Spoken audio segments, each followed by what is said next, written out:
Wanawake, chukueni hii.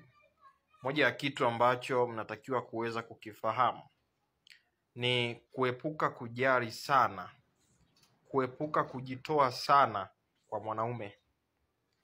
Kwa kufanya hivyo, itamfanya akuone wewe ni mwepesi, akushushe thamani yako, akushushe kiwango chako. Katika watu ambao nimewahi kuhojiana nao, especially wanaume, wengi wamekuwa wakinipa shuhuda hii na kuniambia kwamba, Dokta, kama nimeweza kupata tendo la ndoa kiurahisi hivi, maana yake hata huyu mtu pia kihisia pia ni wa kawaida. Kuna muda mwanaume anatamani kuteseka kuweza kukupata. Kuna muda mwanamume anatamani kuhangaika kupata simu yako, kupata message yako. Utakapokuwa unajiweka rahisi kwake, unatengeneza mazingira ya wepesi kwake kuweza kukupata, mazingira kwake ya kuweza kuwasiliana na wewe na kuongea na wewe. Kuna muda ili penzi liweze kuwa tamu na kukolea, linatakiwa liwe na misukosuko. Mwanaume anatakiwa apate ugumu wa kuweza kukupata, anatakiwa apate ugumu wa mahusiano yako.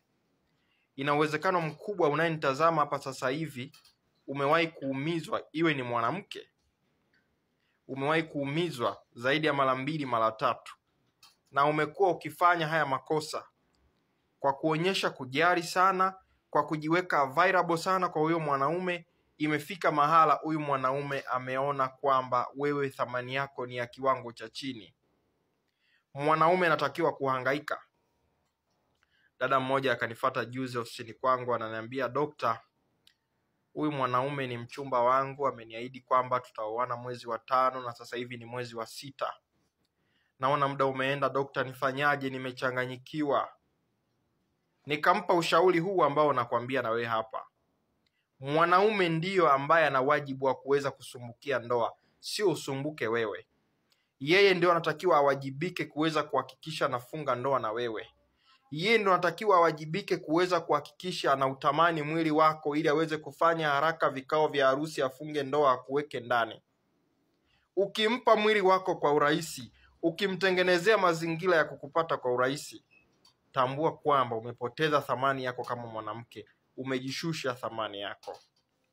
Naitwa Dr. Kuboja, mwana saikolojia na mshauri nasaha. Karibu katika chaneli yangu, usisahau kunifollow kama unatazama video hii kwa mara ya kwanza. Mungu akubariki, nikutakie asubuhi njema.